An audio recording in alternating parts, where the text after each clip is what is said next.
ओम शांति। 28 नवंबर 2025 बाबा के महावाक्य। मीठे बच्चे, यह भूल भुलैया का खेल है। तुम घड़ी घड़ी बाप को भूल जाते हो। निश्चय बुद्धि बनो तो इस खेल में फंसेंगे नहीं। प्रश्न, कयामत के समय को देखते हुए तुम बच्चों का कर्तव्य क्या है? उत्तर, तुम्हारा कर्तव्य है अपनी पढ़ाई में अच्छी रीति लग जाना और बातों में नहीं जाना है। बाप तुम्हें नैनों पर बिठाकर गले का हार बनाकर साथ ले जाएंगे।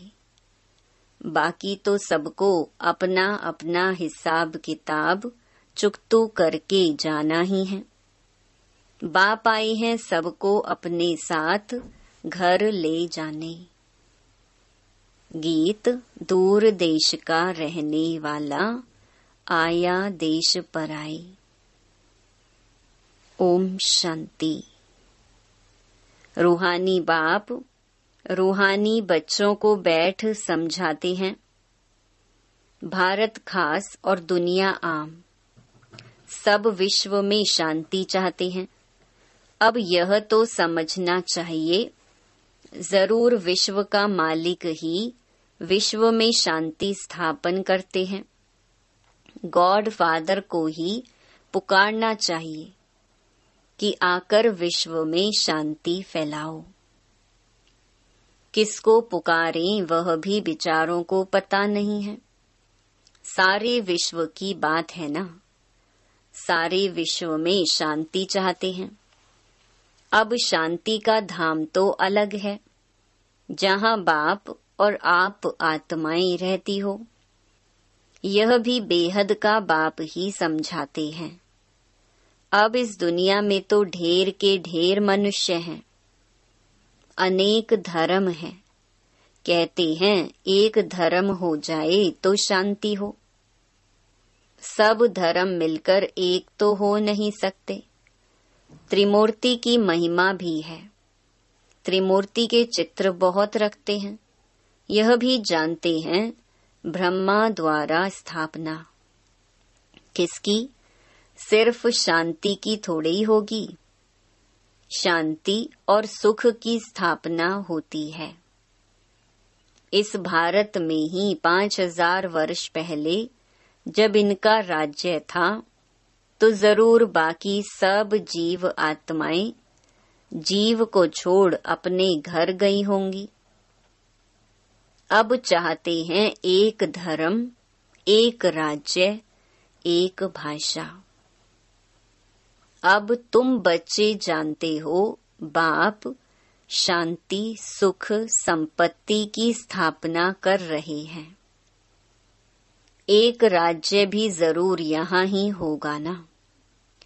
एक राज्य की स्थापना हो रही है, यह कोई नई बात नहीं। अनेक बार एक राज्य स्थापन हुआ है, फिर अनेक धर्मों की वृद्धि होते होते झाड़ बड़ा हो जाता है। फिर बाप को आना पड़ता है। आत्मा ही सुनती है, पढ़ती है। आत्मा में ही संस्कार है। हम आत्मा भिन्न भिन्न शरीर धारण करती हैं। बच्चों को इस निश्चय बुद्धि होने में भी बड़ी मेहनत लगती है। कहते हैं बाबा घड़ी घड़ी भूल जाते हैं। बाप समझाते हैं यह खेल भूल भुलैया का है। इसमें तुम जैसे फंस गए हो, पता नहीं है हम अपने घर अथवा राजधानी में कैसे जाएंगे। अब बाप ने समझाया है, आगे कुछ नहीं जानते थे। आत्मा कितनी पत्थर बुद्धि बन जाती है। पत्थर बुद्धि और पारस बुद्धि का भारत में ही गायन है। पत्थर बुद्धि राजाएं और पारस बुद्धि राजाएं यहाँ ही हैं। पारसनाथ का मंदिर भी है। अभी तुम जानते हो हम आत्माएं कहाँ से आई हैं पार्ट बजाने। आगे तो कुछ भी नहीं जानते थे। इनको कहते हैं कांटों का जंगल। यह सारी दुनिया कांटों का जंगल है। फूलों के बगीचे को आग लगी ऐसा कभी सुना नहीं होगा। हमेशा जंगल को आग लगती है।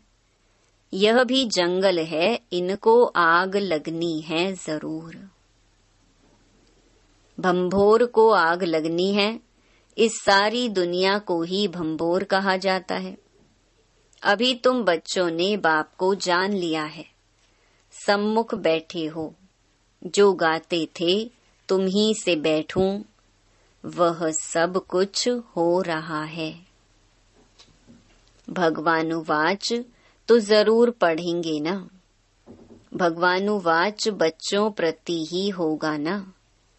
तुम जानते हो भगवान पढ़ाते हैं। भगवान कौन है? निराकार शिव को ही कहेंगे। भगवान शिव की पूजा भी यहाँ होती है। सतयुग में पूजा आदि नहीं होती, याद भी नहीं करते। भक्तों को सतयुग की राजधानी का फल मिलता है। तुम समझते हो हमने सबसे जास्ती भक्ति की है, इसीलिए हम ही पहले पहले बाप के पास आए हैं। फिर हम ही राजधानी में आएंगे। तो बच्चों को पूरा पुरुषार्थ करना चाहिए नई दुनिया में ऊंच पद पाने। बच्चों की दिल होती है अब हम जल्दी नए घर में जाएं। शुरू में ही नया घर होगा, फिर पुराना होता जाएगा। घर में बच्चों की वृद्धि होती जाएगी। पुत्र पोत्रे पर पोत्रे वह तो पुराने घर में आएंगे ना। कहेंगे हमारे दादा परदादा का यह मकान है। पीछे आने वाले भी बहुत होते हैं ना। जितना जोर से पुरुषार्थ करेंगे तो पहले नए घर में आएंगे। पुरुषार्थ की युक्ति बाप बहुत सहज समझाते हैं। भक्ति में भी पुरुषार्थ करते हैं ना। बहुत भक्ति करने वालों का नाम बाला होता है। कई भक्तों की स्टैंप भी निकालते हैं। ज्ञान की माला का तो कोई को पता नहीं है। पहले है ज्ञान, पीछे है भक्ति। यह तुम बच्चों की बुद्धि में है। आधा समय है ज्ञान, सतयुग त्रेता। अभी तुम बच्चे नॉलेजफुल बनते जाते हो। टीचर सदैव फुल नॉलेज वाले होते हैं।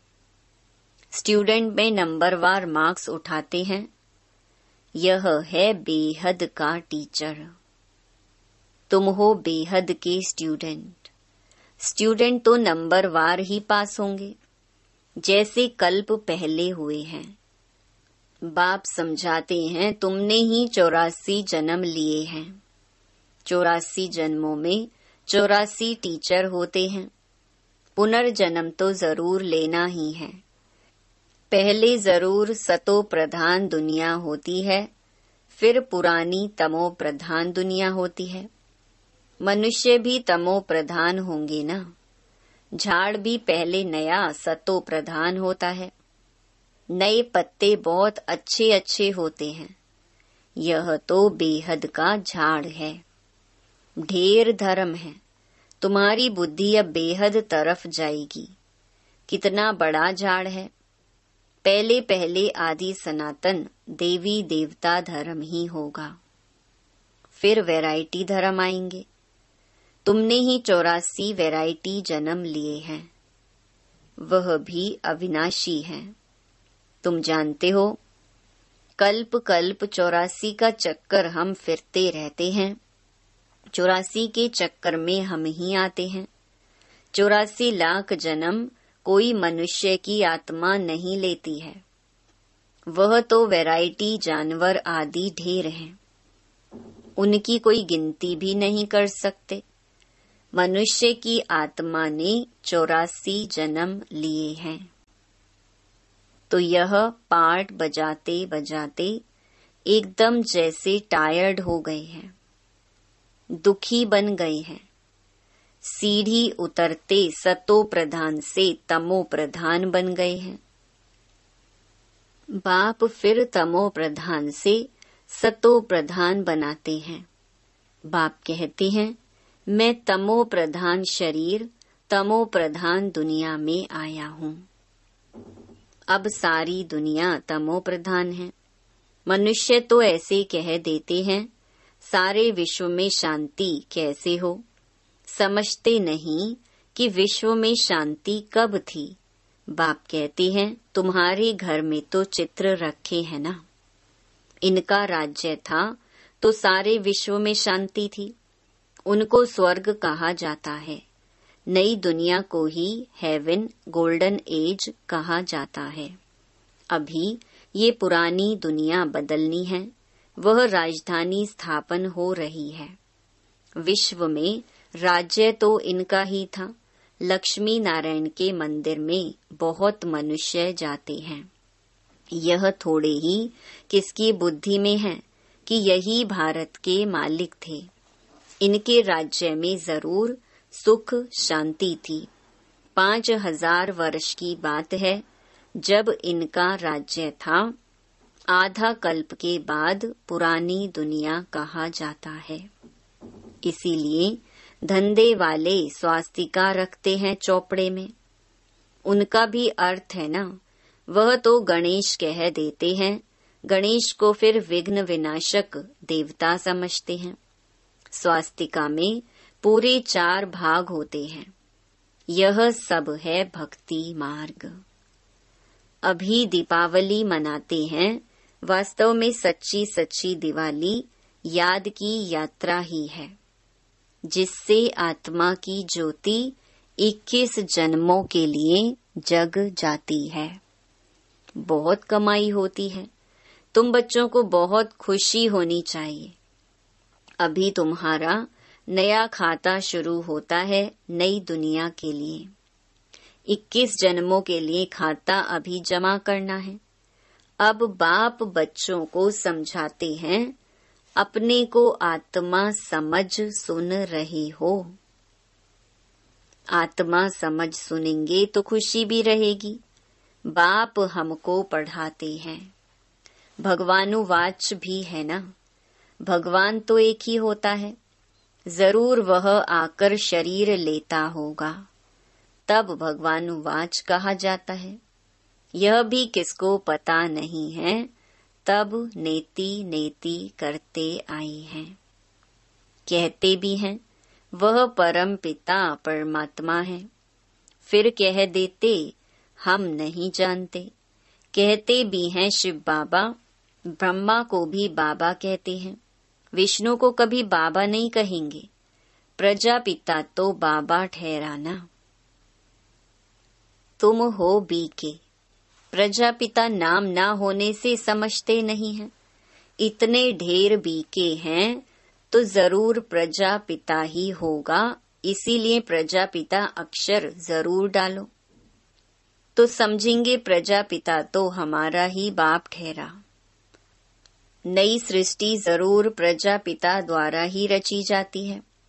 हम आत्माएं भाई भाई हैं, फिर शरीर धारण कर भाई बहन हो जाते। बाप के बच्चे तो अविनाशी हैं, फिर साकार में बहन भाई चाहिए। तो नाम है प्रजापिता ब्रह्मा। परंतु ब्रह्मा को कोई हम याद नहीं करते। याद लौकिक को करते और पारलौकिक को करते हैं। प्रजापिता ब्रह्मा को कोई याद नहीं करते। दुख में बाप का सिमरन करते हैं, ब्रह्मा का नहीं। कहेंगे हे भगवान, हे ब्रह्मा नहीं कहेंगे। सुख में तो किसी को भी याद नहीं करते हैं। वहाँ सुख ही सुख है। यह भी किसको पता नहीं है। तुम जानते हो इस समय है 3 बाप। भक्ति मार्ग में लौकिक और पारलौकिक बाप को याद करते हैं।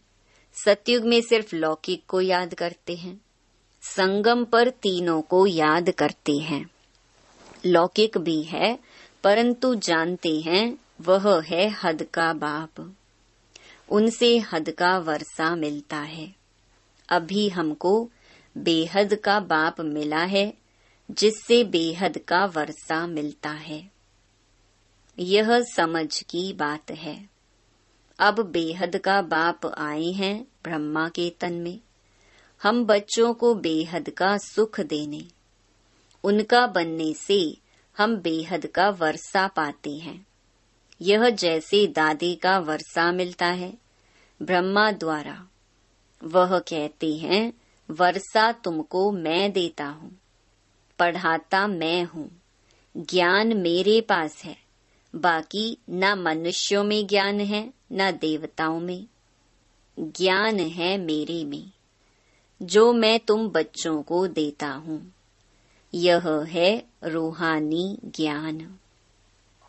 तुम जानते हो रूहानी बाप द्वारा हमको यह पद मिलता है। ऐसे ऐसे विचार सागर मंथन करना चाहिए। गायन है मन के जीते जीत, मन से हारे हार। वास्तव में कहना चाहिए माया पर जीत, क्योंकि मन को तो जीता नहीं जाता। मनुष्य कहते हैं मन की शांति कैसे हो। बाप कहते हैं आत्मा कैसे कहेगी कि मन की शांति चाहिए। आत्मा तो है ही शांति धाम में रहने वाली।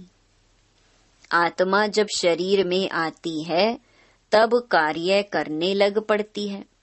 बाप कहते हैं तुम अब स्वधर्म में टिको, अपने को आत्मा समझो। आत्मा का स्वधर्म है शांत। बाकी शांति कहाँ से ढूंढेगी? इस पर रानी का भी दृष्टांत है हार का। सन्यासी दृष्टांत देते हैं और फिर खुद जंगल में जाकर शांति ढूंढते हैं। बाप कहते हैं कि तुम आत्मा का धर्म ही शांति है। शांति धाम तुम्हारा घर है, जहाँ से पाठ बजाने तुम आते हो। शरीर से फिर कर्म करना पड़ता है। शरीर से अलग होने से सन्नाटा हो जाता है। आत्मा ने जाकर दूसरा शरीर लिया, फिर चिंता क्यों करनी चाहिए? वापिस थोड़े ही आएगी, परंतु मोह सताता है। वहां तुमको मोह नहीं सताएगा, वहां 5 विकार होते नहीं। रावण राज्य ही नहीं, वह है राम राज्य। हमेशा रावण राज्य हो तो फिर मनुष्य थक जाए, कभी सुख देख ना सके। अभी तुम आस्तिक बने हो और त्रिकालदर्शी भी बने हो। मनुष्य बाप को नहीं जानते, इसीलिए नास्तिक कहा जाता है। अभी तुम बच्चे जानते हो यह शास्त्र आदि जो पास्ट हो चुके हैं, यह सब है भक्ति मार्ग। अभी तुम हो ज्ञान मार्ग में। बाप तुम बच्चों को कितना प्यार से नैनों पर बिठाकर ले जाते हैं। गले का हार बनाए सबको ले जाता हूँ। पुकारते भी सब हैं। जो काम चिता पर बैठ काले हो गए हैं, उनको ज्ञान चिता पर बिठाए, हिसाब किताब चुकतू कराए, वापस ले जाते हैं। अब तुम्हारा काम है पढ़ने से, और बातों में क्यों जाना चाहिए? कैसे मरेंगे, क्या होगा, इन बातों में हम क्यों जाएं? यह तो कयामत का समय है। सब हिसाब किताब चुकतू कर वापस चले जाएंगे। यह बेहद के ड्रामा का राज तुम बच्चों की बुद्धि में है, और कोई नहीं जानते। बच्चे जानते हैं हम बाबा के पास कल्प कल्प आते हैं बेहद का वर्षा लेने। हम जीव की आत्माएं हैं। बाबा ने भी देह में आकर प्रवेश किया है। बाप कहते हैं मैं साधारण तन में आता हूँ, इनको भी बैठ समझाता हूँ कि तुम अपने जन्मों को नहीं जानते हो, और कोई ऐसे कह न सके कि बच्चों देही अभिमानी बनो, बाप को याद करो। अच्छा, मीठे मीठे सिकिलधे बच्चों प्रति माता पिता बाप दादा का याद प्यार और गुड मॉर्निंग। रूहानी बाप की रूहानी बच्चों को नमस्ते। धारणा के लिए मुख्य सार। पहला, याद की यात्रा में रहकर सच्ची सच्ची दीपावली रोज मनानी है। अपना नया खाता 21 जन्मों के लिए जमा करना है। दूसरा, ड्रामा के राज को बुद्धि में रख पढ़ाई के सिवाय और किसी भी बात में नहीं जाना है। सब हिसाब किताब चुकतू करनी है। वरदान, रूहानियत की स्थिति द्वारा व्यर्थ बातों का स्टॉक खत्म करने वाले, खुशी के खजाने से संपन्न भव। रूहानियत की स्थिति द्वारा व्यर्थ बातों के स्टॉक को समाप्त करो, नहीं तो एक दो के अवगुणों का वर्णन करते बीमारी के जर्म्स वायुमंडल में फैलाते रहेंगे। इससे वातावरण पावरफुल नहीं बनेगा। आपके पास अनेक भावों से अनेक आत्माएं आएंगी, लेकिन आपकी तरफ से शुभ भावना की बातें ही ले जाएं। यह तब होगा जब स्वयं के पास खुशी की बातों का स्टॉक जमा होगा।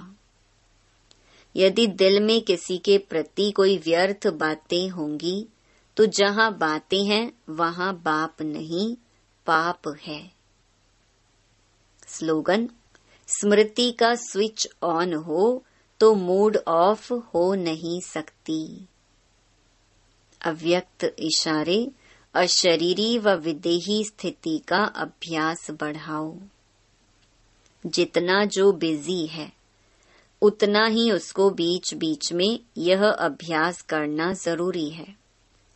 फिर सेवा में जो कभी कभी थकावट होती है, कभी कुछ न कुछ आपस में हलचल हो जाती है, वह नहीं होगा। 1 सेकंड में न्यारे होने का अभ्यास होगा, तो कोई भी बात हुई 1 सेकंड में अपने अभ्यास से इन बातों से दूर हो जाएंगे। सोचा और हुआ, युद्ध नहीं करनी पड़ेगी। अच्छा, ओम शांति।